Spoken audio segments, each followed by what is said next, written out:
রোপা 2009 অনুযায়ী রাজ্য সরকারের পেনশনভোগী ও পারিবারিক পেনশনভোগীদের বকেয়া মহার্ঘ ভাতা প্রদানের নোটিশ জারি করলো রাজ্য সরকার।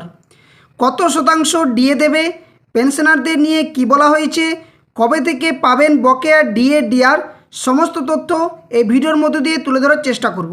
Hello friends, welcome to my YouTube channel the web education. So friends, আপনাদের যেমন বলেছিলাম কালকে একটা ভিডিও দিয়ে যে খুব দ্রুত এই নিয়ে নোটিফিকেশন জারি করতে চলেছে, যেটা গত কয়েকদিন আগে সংগ্রামী যৌথ মঞ্চের তরফ থেকে যে নবান্নে একটা গুরুত্বপূর্ণ বৈঠক হয়, সেখানে কিন্তু যে তথ্য উঠে আসে যে রাজ্য সরকারের তরফ থেকে জানানো হয়েছে টেকনিক্যাল কারণের জন্য যে বকেয়া ডিএ ডিআর যে দেওয়ার কথা সেটা কিন্তু এতদিন প্রায় আটকে ছিল, কিন্তু বর্তমানে রাজ্য সরকার সেখানে জানানো হয়েছিল যে 50% যে ডিএ ডিআর সেটা কিন্তু মেটানোর যে চেষ্টা সেটা কিন্তু করা হবে এবং তার জন্য নোটিফিকেশন জারি করা হবে। তো তারই পরিপ্রেক্ষিতে আজকে এই মাত্র নোটিফিকেশন জারি করা হয়েছে রাজ্য সরকার তরফ থেকে। তো নোটিফিকেশনে কি কি বলা রয়েছে একদম ডিটেলস বিস্তারিত আলোচনা করার চেষ্টা করব আপনাদের সামনে। তো সকলে ভিডিওটা শেষ পর্যন্ত দেখুন এবং যারা চ্যানেল নতুন ভিউয়ার্স হয়েছেন অবশ্যই বলবো এই ধরনের গুরুত্বপূর্ণ নিউজ আপডেট নোটিফিকেশন সংক্রান্ত তথ্য পাওয়ার জন্য অবশ্যই চ্যানেলটি সাবস্ক্রাইব করে পাশে থাকা বেল নোটিফিকেশন অন করবেন। তো চলুন এক এক করে ডিটেলস আলোচনা করা যাক কি কি বলা হয়েছে। তো দেখুন, প্রথমত যে নোটিশ সেটা কিন্তু আপনারা একবার দেখে নেন। আজকে গভর্নমেন্ট অফ ওয়েস্ট বেঙ্গলের তরফ থেকে জারি করা হয়েছে, ফিনান্স ডিপার্টমেন্টের তরফ থেকে পেনশন ব্রাঞ্চ, যেখানে মেমো নাম্বার সমস্ত কিছু ডিটেলস দেওয়া রয়েছে। 7 তারিখ অর্থাৎ 7 জুলাই 2026 এই নোটিফিকেশন জারি করা হয়েছে। সাবজেক্ট কী দেওয়া হয়েছে না, released of arrear DR under ROPA 2009 to the state government pensioners, family pensioners, drawing pension and family pension from banks in KMC area. অর্থাৎ কেএমসি এরিয়ার ব্যাপারেও কিন্তু ডিটেলস এখানে বলা রয়েছে যে ডিএ ডিআরের ব্যাপারে। তো সমস্তটা যে কতগুলো পয়েন্ট রয়েছে, মোট 7টি পয়েন্ট রয়েছে এবং এই 7টি পয়েন্টের আপনাদের সামনে আমি বাংলাতে বিষয়টি আলোচনা করার চেষ্টা করব, যাতে বিষয়টি বুঝতে পারবেন আপনারা যে কি কি বলা হয়েছে।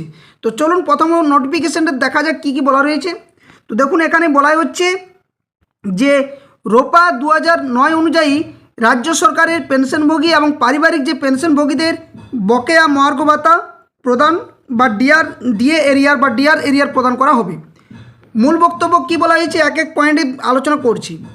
প্রথম যে পয়েন্টটি বলা হয়েছে সেখানে বলছে যে পশ্চিমবঙ্গ সরকার আগে 13/3/2026 ও 19/5/2026 তারিখে দুটি বিজ্ঞপ্তি জারি করে পেনশনভোগীদের বকেয়া ডিআর দেওয়ার সিদ্ধান্ত নিয়েছিল, যেটা গত সরকারের সময়, অর্থাৎ যেহেতু এই যে 13 তারিখের নোটিফিকেশন সেটা গত সরকারের সময় এবং আপনাদের সামনে আমি কালকে যে নোটিফিকেশনের কথা বলেছিলাম, যাই হোক আমার কথাটা মিলে গেছে যে 29 তারিখে যে নোটিফিকেশন সংক্রান্ত বিষয়টি আলোচনা করেছিলাম সেটার বিষয়েও এখানে বলা হয়েছে। দ্বিতীয়ত বলা হচ্ছে কলকাতা পৌরসভা অর্থাৎ কেএমসি যে এলাকার অনেক পেনশনভোগীর পুরনো পেনশন প্রদানের তথ্য ব্যাংকের কাছে সম্পূর্ণ না থাকায় তাদের যে বকেয়া ডিআর এখনও দেওয়া সম্ভব হয়নি। তৃতীয়ত বলা হচ্ছে তাই সম্পূর্ণ তথ্য পাওয়ার আগেই অন্তর্বর্তী ব্যবস্থা হিসেবে সরকার 2008 থেকে 2019 সময়কালের আনুমানিক বকেয়া ডিআরের 50% আগে দেওয়ার সিদ্ধান্ত নিয়েছে। অর্থাৎ 50% যেটা দেবে সেটা কিন্তু সিদ্ধান্ত নিয়েছে এবং যেটা কয়েকদিন আগে বিভিন্ন সংবাদ মাধ্যমের চ্যানেলে কিন্তু এটা আপনারা দেখেছেন। 4 নম্বর কি বলা হচ্ছে, এই যে 50% বকেয়া সেটা কিভাবে হিসাব করা হবে। তো এখানে বলা হচ্ছে যে এই 50% বকেয়া হিসাব করা হবে কিভাবে না, অ্যাকাউন্ট জেনারেল অর্থাৎ এজি ওয়েস্ট বেঙ্গলের তথ্য অনুযায়ী বলা হচ্ছে যে রোপা 2009 নির্ধারিত ডিআর হারের ভিত্তিতে কিন্তু এটা দেওয়া হবে। এআইসিপিআই অনুযায়ী 100% নিউট্রালাইজেশন ধরেই কিন্তু এটা দেওয়া হবে বলে জানাচ্ছে। 5 নম্বর পয়েন্টটা আপনাদের জন্য খুবই তাৎপর্যপূর্ণ এবং গুরুত্বপূর্ণ, একটু বিষয়টি দেখুন।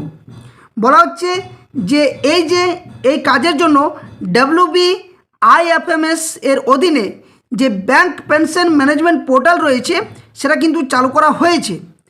সংশ্লিষ্ট ব্যাংকগুলি পেনশনভোগীদের তথ্য যাচাই করে দ্রুত 50% বকেয়া তাদের ব্যাংক অ্যাকাউন্টে জমা করবে। এটা কিন্তু বলা হচ্ছে 5 নম্বর পয়েন্টটা। 6 নম্বর পয়েন্টে কী বলা হচ্ছে, পরে ব্যাংকগুলি 2008 থেকে 2019 সময়ের সম্পূর্ণ তথ্য সরকারকে দেবে এবং সেই তথ্যের ভিত্তিতে অবশিষ্ট যে 50% ডিআর এরিয়া রয়েছে সেটা কিভাবে দেওয়া হবে সে বিষয়েও কিন্তু পরে আলাদা বিজ্ঞপ্তি জারি করা হবে।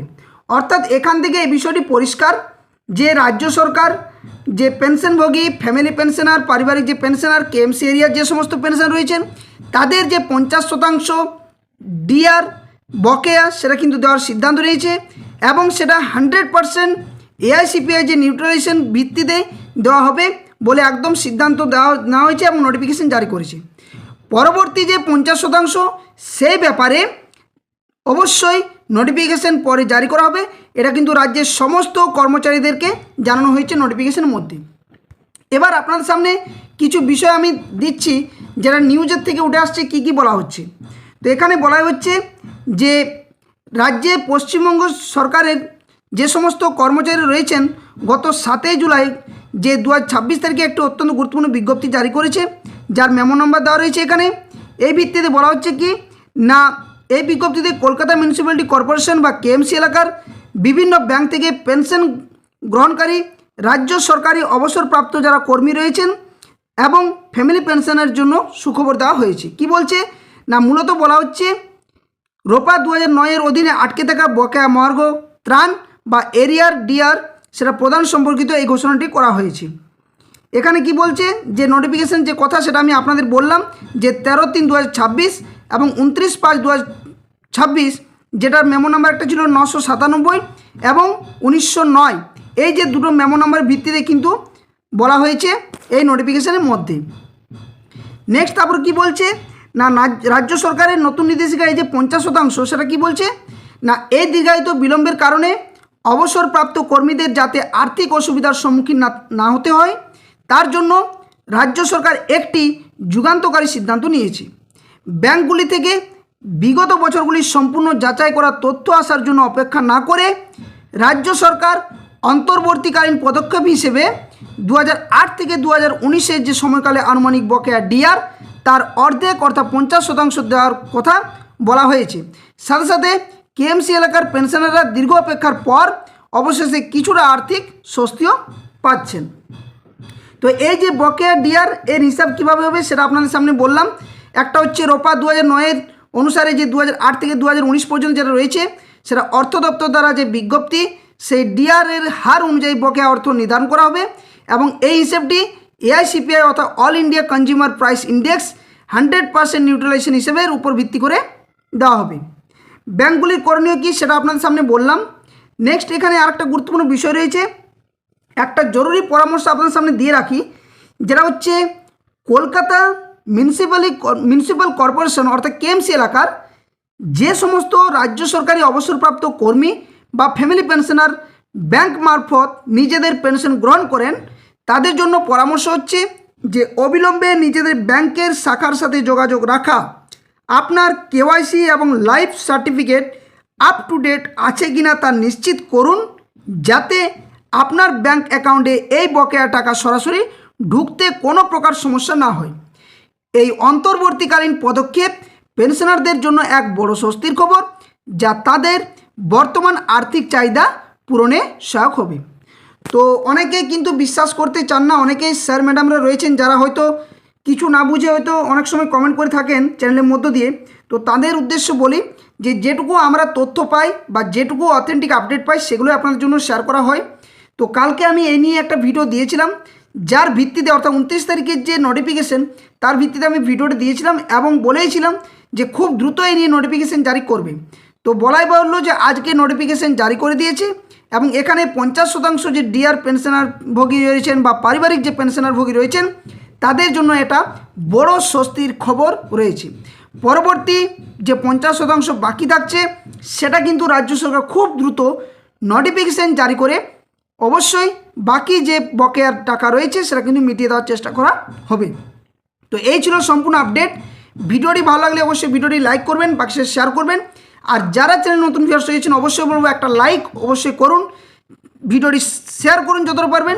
আর যারা চ্যানেল নতুন ভিউয়ার্স রয়েছেন সাবস্ক্রাইব করতে কেউ কিন্তু ভুলবেন না। সবার আগে সঠিক আপডেট সঠিক তথ্য দিয়ে আপনার সামনে সাহায্য করার চেষ্টা করা হবে। ধন্যবাদ, জয় হিন্দ। আবার কোনো একটা নতুন ভিডিও নিয়ে আপনার সামনে হাজির হব। ততক্ষণের জন্য সকলে সুস্থ থাকুন, ভালো থাকুন।